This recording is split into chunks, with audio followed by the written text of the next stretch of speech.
इसकी वीडियो में देखेंगे लोग यूपीएससी मेंस GS2 पॉलिटी के क्वेश्चन नंबर 14 है। क्वेश्चन नंबर 1 से 13 तक वीडियो अपलोड है पहले से।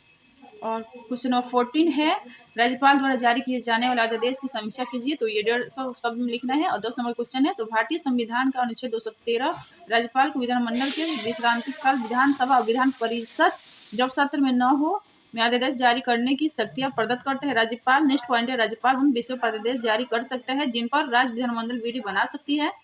तो ये यूपीएससी मेंस GS2 पॉलिटी के प्रैक्टिस क्वेश्चन है। तो सेकंड पॉइंट है, अध्यादेश जारी होने के पश्चात विधानमंडल के प्रथम सत्र में प्रस्तुत किया जाता है यदि उस विषय पर कानून बनाने से पहले वह ऐसा करना आवश्यक समझता है। अध्यादेश की समीक्षा में देखेंगे लोग, तो कुछ पॉइंट ही इंपॉर्टेंट वो देख लेते हैं लोग। विगत वर्षों में जब अध्यादेश के दुरुपयोग के अवसर उत्पन्न हुए हैं तब न्यायपालिका ने न्यायिक समीक्षा के माध्यम से इस पर अंकुश लगाने का कार्य किया है। पॉइंट नंबर सेकंड है, DC वाधवा बनाम बिहार राज्य मामला अब तक अध्यादेश का सबसे बड़ा दुरुपयोग का मामला था।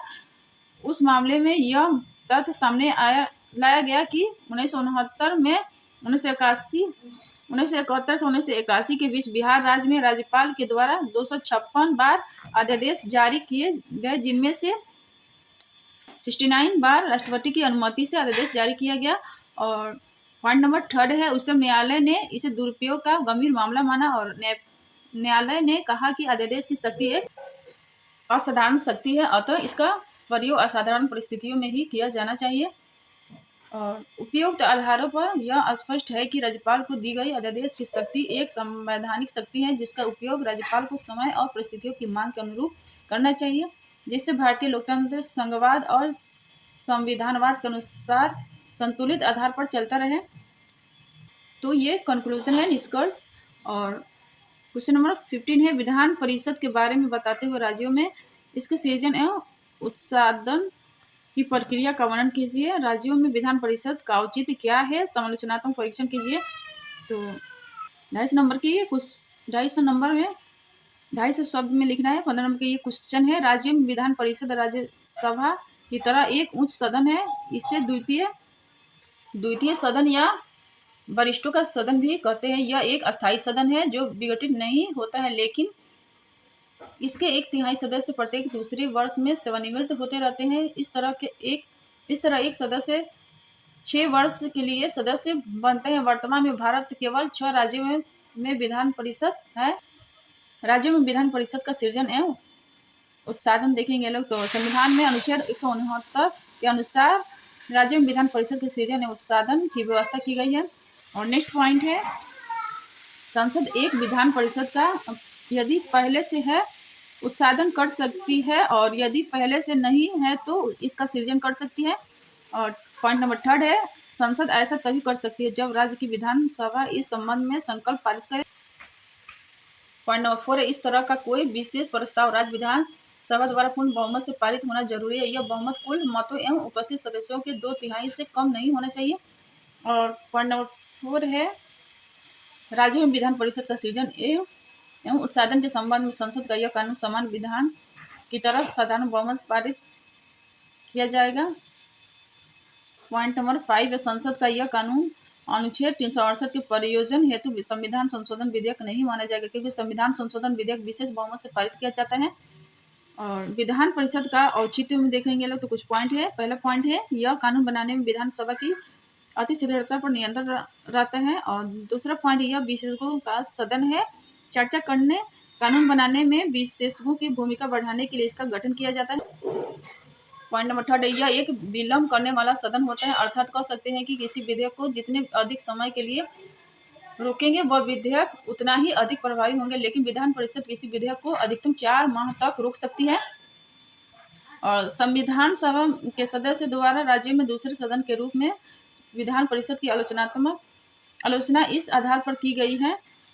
तो पहला पॉइंट, यह राज्य के अपव्ययता में वृद्धि करता है। दूसरा पॉइंट, यह जनता का प्रत्यक्ष रूप से प्रतिनिधित्व नहीं करता है। तीसरा पॉइंट, यह विधायी कार्यों में विलंब या देरी करता है। और चौथा पॉइंट, यह विधानसभा में हारे हुए सदस्यों का निकाय बन जाता है। और पांचवा पॉइंट है, विधान परिषद में राजनीतिक पतन एवं अपराधीकरण के लक्षण देखने को मिलते हैं। और छठा पॉइंट चर्चा में विशेषज्ञता या गुणवत्ता के बजाय कभी कभी राजनीतिक संकीर्णता के लक्षण उत्पन्न होते हैं। और लास्ट में निष्कर्ष लिख सकते हैं, इस प्रकार राज्यों में विधान परिषद के सृजन एवं उत्साधन के अधिकार संसद को प्राप्त तो है यदि संबंधित राज्य की विधानसभा इस आशय से संकल्प पारित करी। यद्यपि विधान परिषद ने एक सजग प्रहरी का कार्य किया है, पर्याप्त कर के उपयुक्त दोषों को दूर किया जा सकता है। क्वेश्चन नंबर 16 में भारतीय न्यायिक प्रणाली में न्यायाधीशों की नियुक्ति के प्रावधान से संबंधित संवैधानिक व्यवस्था से उत्तर से कॉलेजियम व्यवस्था चर्चा कीजिए।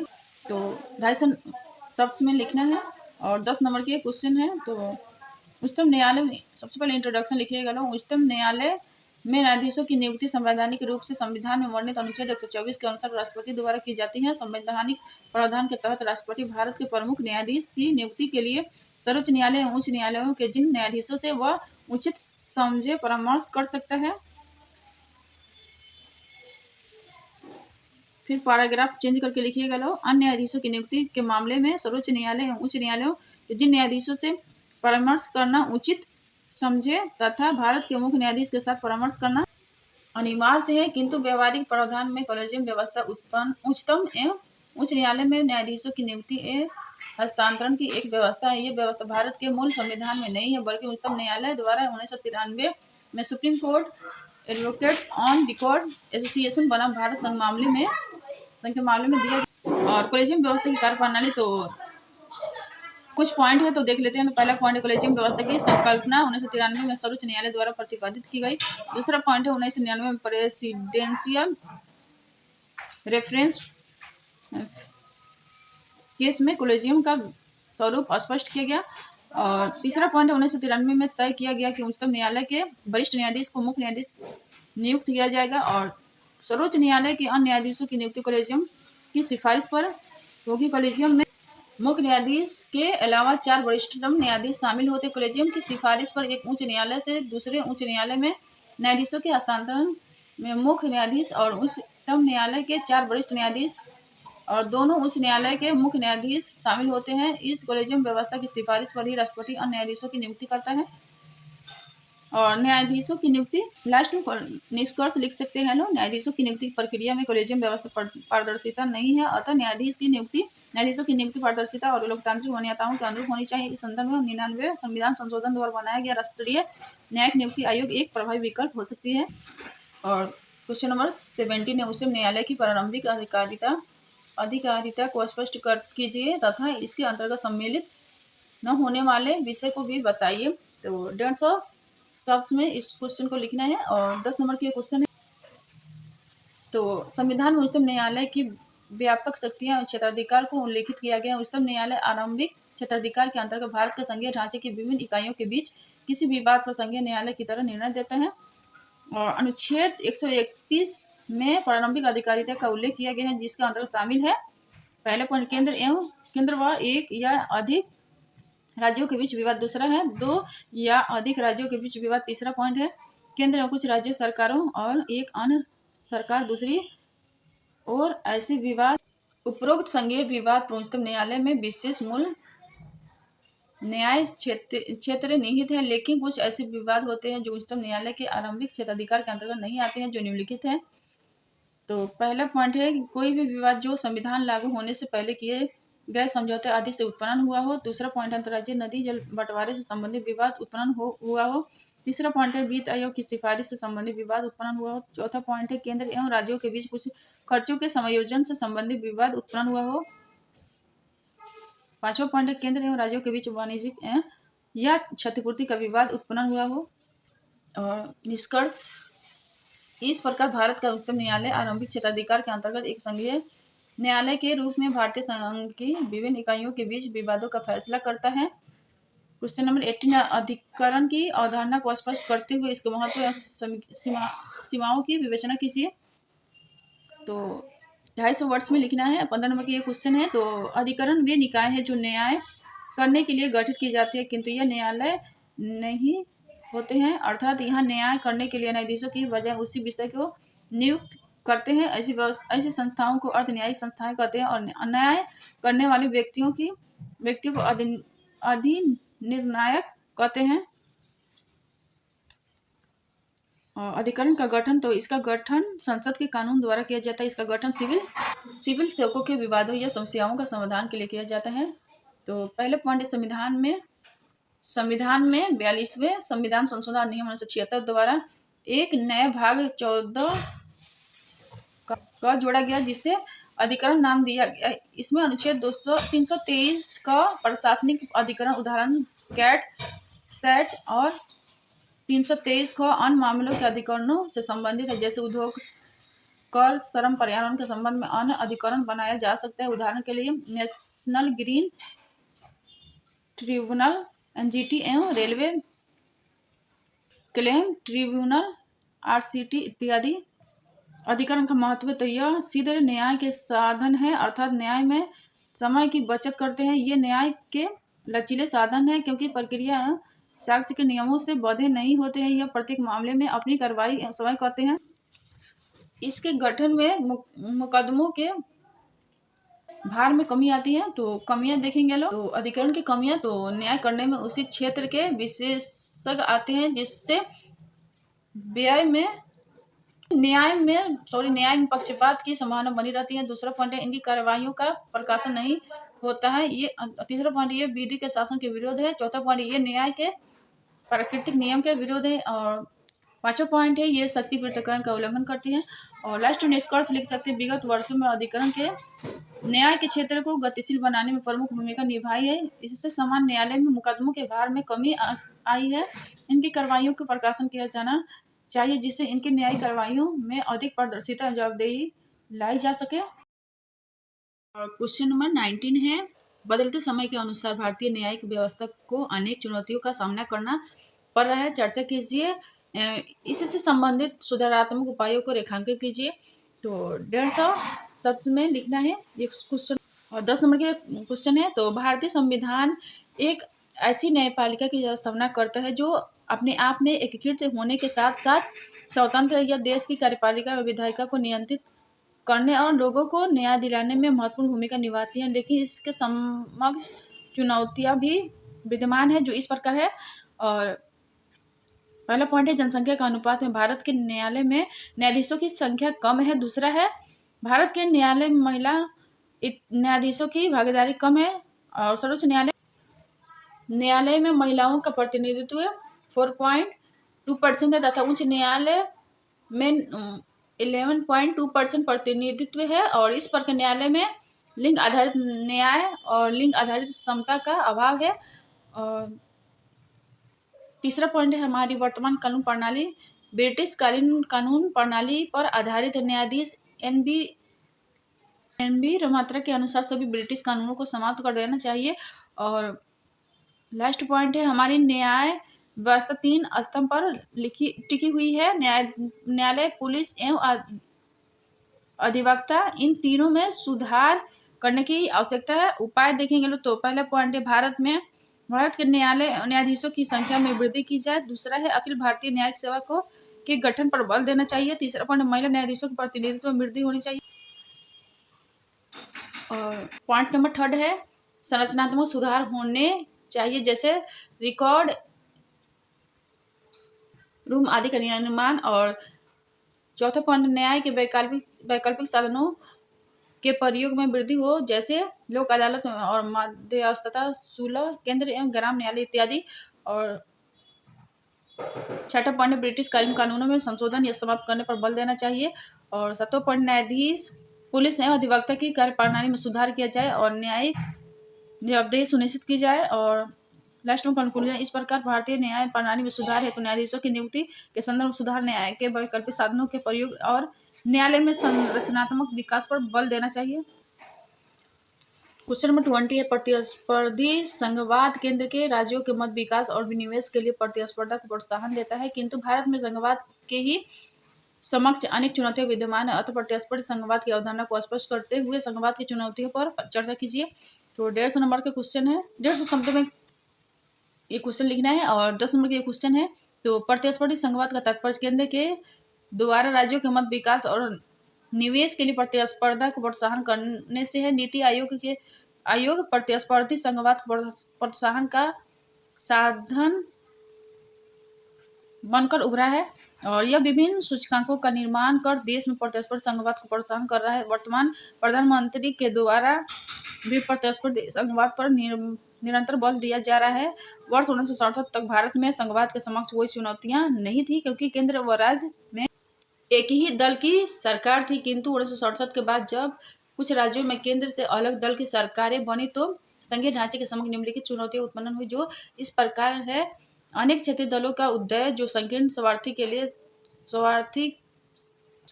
के लिए कार्य करने लगे, इसलिए राष्ट्रीय हित के समक्ष उनका टकराव हुआ। और पॉइंट 1 है, देश में अनेक अवसरों पर केंद्र में गठबंधन सरकार का उदय हुआ जिनमें क्षेत्रीय हित की भावना रहती है और जिसमें राष्ट्रीय हित लोकहित उपेक्षित हो जाता है।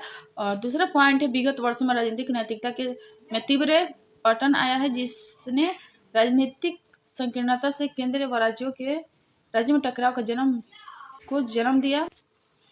केंद्र व राज्य के बीच सहयोग व सामंजस्य के लिए अंतर्राज्यीय परिषद बनाई है किंतु इसकी भूमिका प्रभावी नहीं रही है। राज्यों के मध्य अनेक मुद्दों पर उत्पन्न होने वाले विवाद जैसे नदियों के जल बंटवारे से उत्पन्न विवाद, राज्यों के मध्य सीमा संबंधी विवाद आदि। अतः संघवाद के समक्ष उत्पन्न चुनौतियों से कंक्लूजन है, अतः संघवाद के समक्ष उत्पन्न चुनौतियों से निपटने के लिए कठोर राजनीतिक सुधार किया जाए और राजनीति में नैतिकता एवं अनुशासन को प्रोत्साहन करने पर बल दिया जाए। अंतर्राज्यीय परिषद की भूमिका को प्रभावी बनाकर केंद्र व राज्यों के मध्य विवादों का समाधान का प्रभावी प्रयत्न किया जाना चाहिए।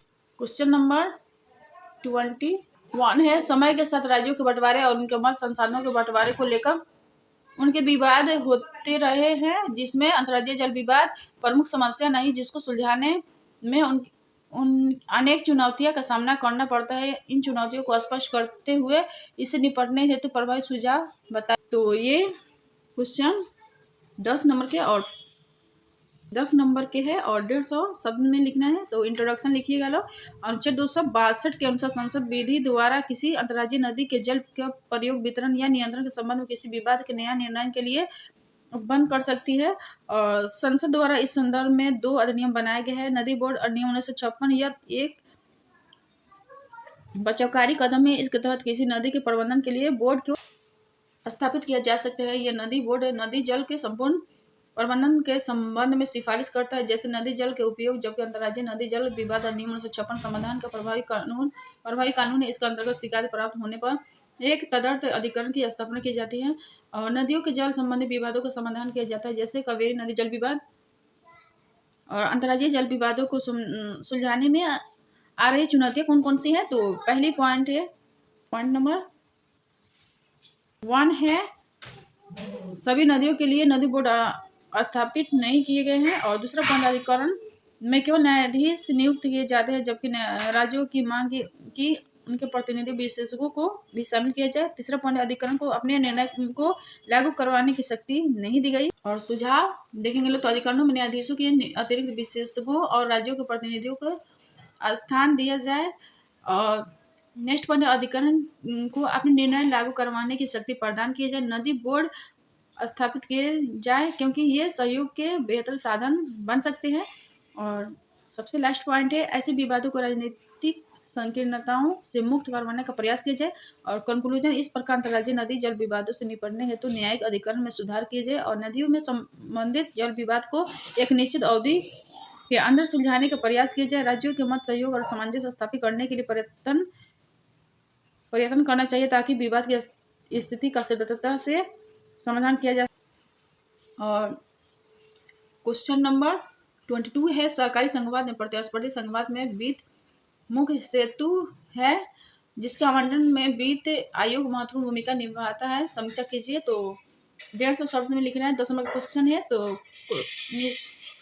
सबसे पहले इंट्रोडक्शन लिखिएगा। केंद्र एवं राज्य सरकारों के बीच वित्तीय संबंधों को परिभाषित करने के उद्देश्य से प्रत्येक 5 वर्ष पर भारतीय संविधान के अनुच्छेद 280 के अंतर्गत राष्ट्रपति द्वारा वित्त आयोग का गठन किया जाता है। वित्त आयोग एक संवैधानिक निकाय है जो अर्ध न्यायिक कार्य करता है तथा इसकी सलाह भारत सरकार तब तक मानने के लिए बाध्य नहीं है जब तक कि कोई आधिकारिक कारण न हो। वित्त आयोग का गठन एक अध्यक्ष और 4 अन्य सदस्यों से होता है, जिनकी नियुक्ति राष्ट्रपति द्वारा की जाती है। वित्त आयोग के प्रमुख कार्य, तो पहला है भारत के राष्ट्रपति को यह सिफारिश करना कि संघ एवं राज्यों के बीच करों की शुद्ध प्राप्तियों को कैसे वितरित किया जाए।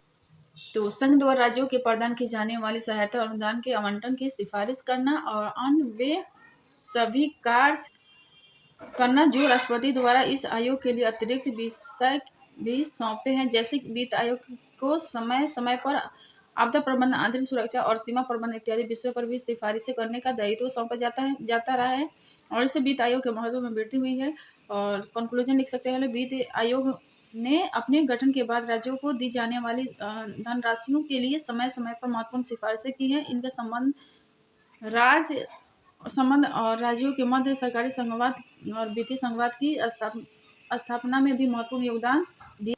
क्वेश्चन नंबर 23 है लोकतांत्रिक विकेंद्रीकरण। लोकतंत्र का मूल आधार है लोकतांत्रिक विकेंद्रीकरण की स्थापना करने में स्थानीय स्वशासी संस्थाओं के योगदान पर चर्चा करें। तो 150 शब्द में लिखना है और 10 नंबर के क्वेश्चन है। तो लोकतांत्रिक विकेंद्रीकरण एक ऐसी शासन प्रणाली जिसका उद्देश्य स्थानीय सरकारों को शक्तियों और अधिकारों का हस्तांतरित करना है। इसके तहत शक्तियां केंद्र, राज्यों तथा स्थानीय सरकार के बीच साझा की जाती है। तो ये इंट्रोडक्शन है, भूमिका और बॉडी पार्ट में लिखिएगा लो, जिससे इनके मत संघर्ष कम हो सके और बड़ी संख्या में समस्याओं और मुद्दों का निपटारा स्थानीय स्तर पर ही किया जा सके। स्थानीय स्वशासन निकायों की स्थापना के पीछे का मूल उद्देश्य भारत के ग्रामीण क्षेत्रों में राजनीतिक, आर्थिक, सामाजिक न्याय को बढ़ावा देने के साथ लोकतांत्रिक विकेंद्रीकरण की स्थापना को सुनिश्चित करना था। लोकतांत्रिक विकेंद्रीकरण में स्थानीय स्वशासन संस्थाओं की भूमिका, तो कुछ पॉइंट है इसमें, टोटल 3 पॉइंट है। तो स्थानीय स्वशासन के माध्यम से ही शक्तियों का सही विकेंद्रीकरण संभव हो पाया है। दूसरा पॉइंट है, इसके माध्यम से ही सभी नागरिक अपने लोकतांत्रिक अधिकारों को काफी हद तक प्राप्त कर सके हैं। तीसरा पॉइंट है, टोटल 4 पॉइंट है, इसमें समाज में जातिगत भेदभाव की दीवार को कमजोर किया है। चौथा पॉइंट है, स्थानीय स्वशासन संस्थाओं ने समाज को कमजोर वर्ग महिलाओं का सशक्तिकरण किया है और उनमें शासन प्रशासन के प्रति रूढ़ि पैदा की है, जिससे लोकतांत्रिक जमीनी स्तर पर पहुंच सकता है। और निष्कर्ष में उपयुक्त आधारों पर हम कह सकते हैं कि स्थानीय स्वशासन के माध्यम से शक्तियों का सही विकेंद्रीकरण संभव हो सका है और वास्तविक लोकतंत्र जमीनी स्तर पर पहुंच पाया है, जिससे ग्रामीण और लोकतंत्र की भागीदारी में सबसे पीछे रह गए लोगों की सहभागिता भी सुनिश्चित हुई है। परिणामस्वरूप लोकतंत्र और सशक्त हुआ है। और क्वेश्चन नंबर 25 है, जिन परिस्थितियों को देखते हुए 5वीं और 6ठी अनुसूचियां का प्रावधान भारतीय संविधान में किया गया था, परिणाम स्वरूप वे अपने उद्देश्यों को प्राप्त करने के में विफल रही है। समीक्षा कीजिए। तो 5वीं अनुसूची 6ठी अनुसूची के अंतर्गत आने वाले असम, मेघालय, त्रिपुरा और मिजोरम को छोड़कर राज्यों के अनुसूचित और जनजातीय क्षेत्र पर लागू होते इसके उद्देश्य उन क्षेत्रों को बेहतर विकास और उनके विशिष्ट रिवाज की जातीय पहचान को संरक्षित करना। 5वीं और 6ठी अनुसूचियां का मूल्यांकन पंचायत उपवन अनुसूचित क्षेत्रों पर विस्तार अधिनियम पेशा।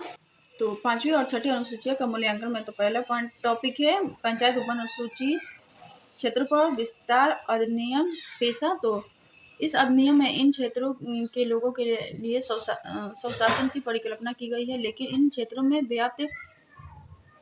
व्यापक असंतोष और पिछड़ापन इस अधिनियम के कार्यान्वयन में व्याप्त कमियों को दर्शाता है। और दूसरा टॉपिक है वन अधिकार अधिनियम। तो इस अधिनियम में वनों को आरक्षित वन घोषित करने का प्रावधान, परंतु अधिकांशतः इस अधिनियम के प्रावधानों का दुरुपयोग निहित स्वार्थ हेतु सत्ता प्राप्त लोगों द्वारा स्थानीय लोगों का शोषण करने के लिए किया जा रहा है। और राज्यपाल की भूमिका, तो राष्ट्रीय अनुसूचित जनजाति आयोग की एक रिपोर्ट के अनुसार राज्यपाल नियमित रूप से राष्ट्रपति को रिपोर्ट नहीं भेजते हैं। 5वीं और 6ठी अनुसूचियां स्थानीय रीति रिवाजों और पहचान को संरक्षण प्रदान करने में विधायी रूप से सक्षम, किंतु जमीनी स्तर पर यह आशा अनुरूप कार्य करने में विफल रही है। इन अनुसूचियों के वास्तविक उद्देश्यों को प्राप्त करने हेतु प्रभावी क्रियान्वयन में हुई कमी, जैसे राज्य सरकार के साथ टकराव, आपसी संघर्ष, भ्रष्टाचार, राजनीति का प्राधिकरण, जागरूकता का अभाव, भागीदारी के अभाव को दूर करने की आवश्यकता। क्वेश्चन नंबर 26, भारतीय लोकतंत्र में राजनीतिक दल अहम है जिनको निष्पक्ष तरीके से विनियमित करने में भारतीय निर्वाचन आयोग महत्वपूर्ण भूमिका का निर्वहन करता है। विवेचना कीजिए। तो 250 शब्द में लिखना है। 10 नंबर का क्वेश्चन है। तो 324 संविधान का अनुच्छेद 324 में चुनाव आयोग को संसद, राज्य विधायिका, राष्ट्रपति और उपराष्ट्रपति के कार्यालय के चुनाव का अधीक्षण, निर्देशन और नियंत्रण की शक्ति सौंपी है। इस शक्ति के तहत भारतीय चुनाव आयोग ECI ने भारत में राजनीतिक दलों को विनियमित करने के लिए विभिन्न नियम बनाए हैं। और राजनीतिक दलों को विनियमित करने के लिए भारतीय चुनाव आयोग ECI की भूमिका, तो पंजीकरण और मान्यता, चुनाव के संचालन के लिए चुनाव आयोग द्वारा निर्धारित नियमों के समान अनुपालन को सुनिश्चित करने के लिए लोक प्रतिनिधित्व अधिनियम RPA, आदर्श आचार संहिता, तो यह चुनाव की तारीख की घोषणा से लागू होता है और सभी राजनीतिक दलों के कार्यों को नियंत्रित करता है। यह सत्ता पार्टी के चुनाव के समय अनुचित लाभ प्राप्त करने से रोकता है। और चुनावी खर्च की अधिकतम सीमा, तो यह सुनिश्चित करता है कि घनी उम्मीदवार मतदाताओं पर अनुचित प्रभाव पैदा करने के लिए धन का उपयोग न करें। यह सभी खर्चों एक अलग खाते के रखरखाव को भी अनिवार्य करता है और चुनाव के बाद चुनाव खर्च का ब्यौरा न देने पर उम्मीदवार को अनर्हता भी घोषित कर सकता है।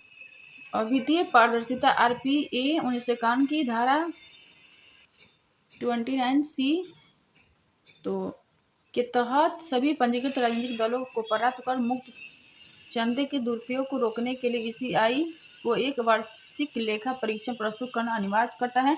और पर्यवेक्षकों की नियुक्ति, तो यह स्वतंत्र और निष्पक्ष चुनाव सुनिश्चित करने के लिए समान पर्यवेक्षक की नियुक्ति करता है। सुधार के लिए आवश्यक कदम कौन कौन से, तो अपंजीकृत करने की शक्ति, तो ECI के RPA 1951 के तहत राजनीतिक दलों को अपंजीकृत करने की शक्ति देनी होगी। यह एक निमार्क प्रभाव पैदा करने में मदद करेगा।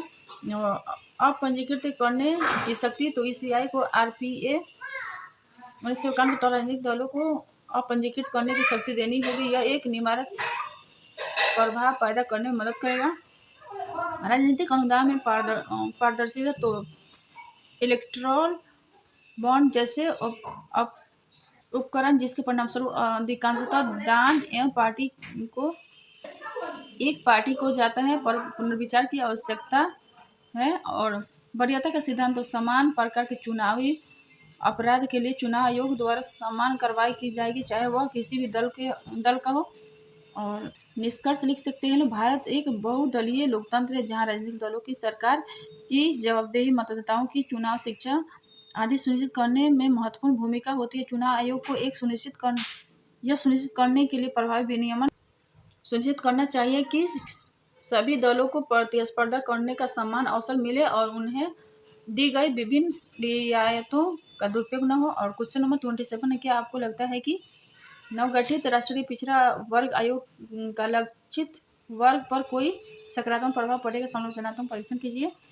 तो 250 वर्ड्स में लिखना है। और 15 नंबर की ये क्वेश्चन है, तो इंट्रोडक्शन में लिख सकते हैं 102वां संविधान संशोधन अधिनियम द्वारा अनुच्छेद 338B को जोड़ा गया और जिस राष्ट्रीय पिछड़ा वर्ग आयोग NCBC को संवैधानिक ऊर्जा प्रदान किया। इस संशोधन द्वारा सामाजिक और शैक्षणिक रूप से पिछड़े वर्गों को हितों को अधिक प्रभावी ढंग से रक्षा करने के लिए NCBC के कार्यों का विस्तार किया गया। NCBC को संवैधानिक दर्जा देने के सकारात्मक प्रभाव, तो अधिक शक्ति प्रदान करना, तो संवैधानिक दर्जा NCBC की स्थिति को मजबूत करता है तथा यह अब पिछड़े वर्ग के कल्याण को सुनिश्चित करने के लिए बेहतर स्थिति में होगा। और बृहद वस्तुनिष्ठता, तो अनुच्छेद 342 ये किसी भी समुदाय को पिछड़ी सूची में जोड़ने या हटाने के लिए संसद की सहमति लेना अनिवार्य बनाता है, जिससे कुछ वर्गों द्वारा किए जाने वाले उन्नत मानदंड दुरुपयोग में कमी आएगी। और वार्षिक रिपोर्ट, तो समिति की रिपोर्ट पर कार्रवाई न करने का वैध कारण बताना केंद्र व राज्य सरकार का संवैधानिक दायित्व होगा। बेहद असुनिश्चितता, तो दुरुपयोग में कमी आएगी। और वार्षिक रिपोर्ट में समिति की रिपोर्ट पर कार्रवाई न करने का वैध कारण बताना केंद्र व राज्य सरकार का संवैधानिक दायित्व होगा। और शिकायत निवारण में देखेंगे लोग तो दीवानी अदालतों की सभी शक्तियों के साथ विशिष्ट कार्य इसे पिछड़े वर्गों के लिए न्याय सुनिश्चित करने में सक्षम बनाएगा। और व्यापक जिम्मेदारी में देखेंगे तो अतिरिक्त व्यापकता के साथ एनसीबीसी विकास के सभी मानकों में समानता की दिशा में प्रत्येक समुदाय के समग्र विकास और उन्नति को सुनिश्चित करने के लिए इसका उपयोग कर सकता है। और समस्याएं कौन कौन है, तो पहले पॉइंट है गैर बाध्यकारी अनुशंसा, तो इसे एनसीबीसी की रिपोर्ट और बजट आवंटन में इसकी प्राथमिकता पिछड़ सकती है। और दूसरा पॉइंट है परिभाषित करने की शक्ति नहीं, एनसीबीसी के पास पिछड़ेपन को परिभाषित करने की कोई शक्ति नहीं, इसीलिए यह विभिन्न जातियों को पिछड़े वर्गों के रूप में शामिल करने की मांगों के मुद्दे को हल नहीं कर सकते हैं। संरचना में देखेंगे तो यह विशेषज्ञों की नियुक्ति के लिए विशेष प्रावधान नहीं करता और बिना किसी योग्यता के इसे कार्यकारिणी पर छोड़ देता है। पारदर्शिता में देखेंगे तो कमीशन की सिफारिश पर की गई कार्रवाई के साक्ष्य सार्वजनिक डोमेन में उपलब्ध हो। और दूसरा पॉइंट मौजूदा सरकारी नीतियों का प्रभावी कार्यान्वयन और समय पर प्रगति सुधार के लिए प्रभाव मूल्यांकन करना। अनावश्यक कदम, तो सिविल समाज के साथ समन्वय, अच्छे सामाजिक कार्य को प्रोत्साहित करना, उद्यमिता को बढ़ावा देना आदि जाति आधारित पहचान भारतीय समाज का अभिन्न अंग है। यह व्यक्तियों की शिक्षा, रोजगार,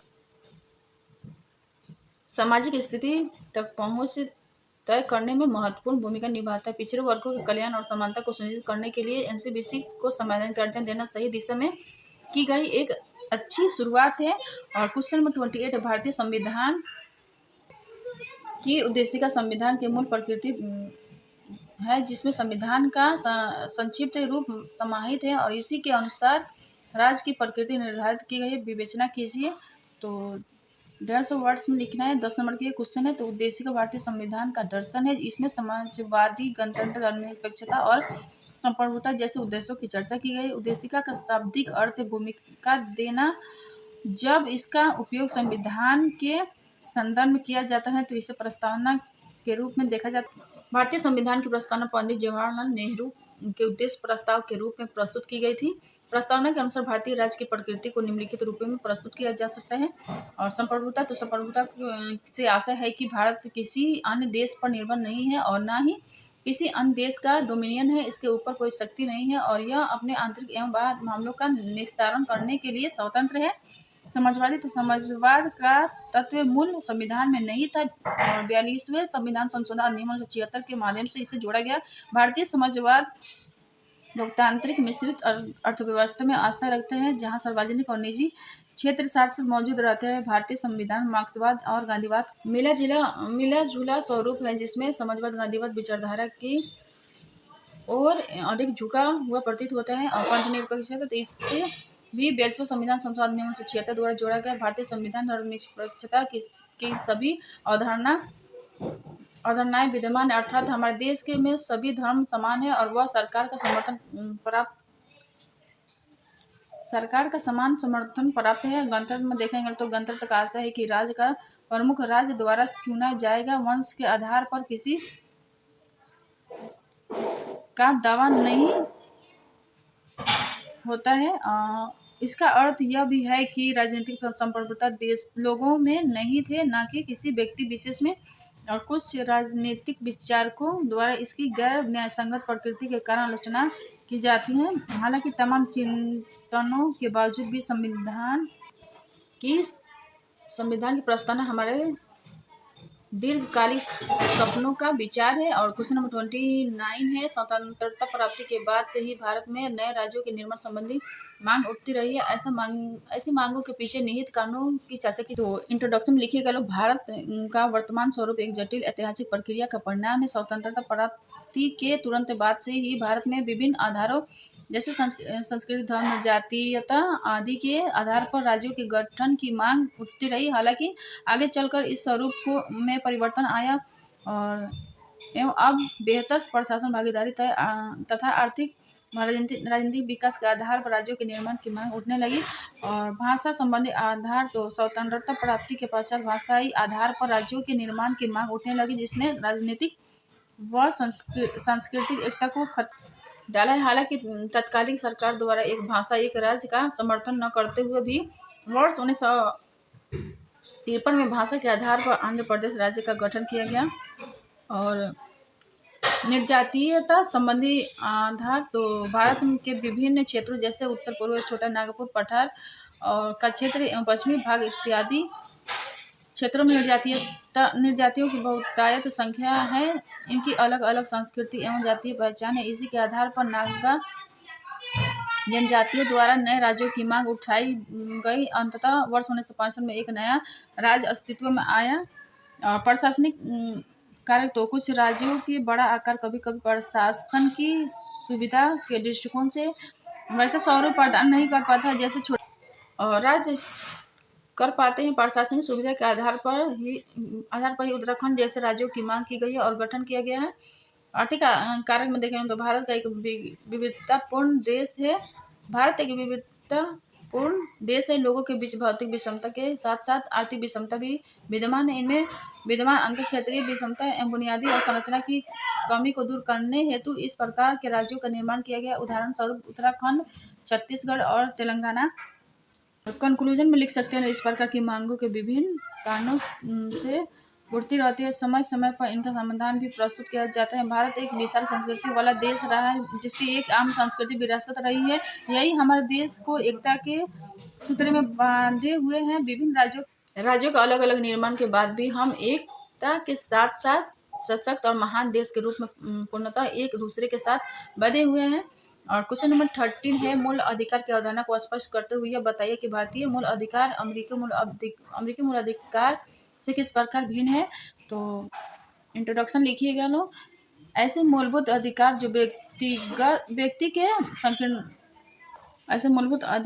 व्यक्ति के सर्वांगीण विकास हेतु अर्थात मानसिक, भौतिक, आध्यात्मिक और बौद्धिक, नैतिक एवं विकास के लिए न केवल आवश्यक है बल्कि अपरिहार्य भी है, मूल अधिकार कहे जाते हैं। मूल अधिकार किसी देश की मौलिक विधियां हैं, उनका संविधान में उल्लेख किया गया है।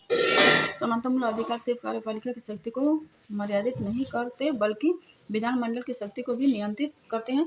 और मौलिक अधिकारों की विशेषताएं में देखेंगे तो राष्ट्रीय आंदोलन की भावना के अनुरूप स्वतंत्रता आंदोलन के समय भारतीय नेताओं द्वारा बार बार अपने अधिकारों की मांग रखी गई थी। और स्वतंत्रता के पश्चात भारतीय संविधान में इसे प्राथमिकता के आधार पर शामिल किया गया है। और सर्वाधिक विस्तृत और व्यापक संविधान के भाग 3 में अनुच्छेद 12 से 35 तक मूल अधिकारों की चर्चा की गई है। और इसमें समता, स्वतंत्रता, शोषण के विरुद्ध अधिकार, धार्मिक स्वतंत्रता, अल्पसंख्यक समूह हेतु अधिकार तथा संवैधानिक उपचारों का अधिकार को शामिल किया गया। अतः भारतीय संविधान के में उल्लेखित मूल अधिकार अत्यंत विस्तृत है।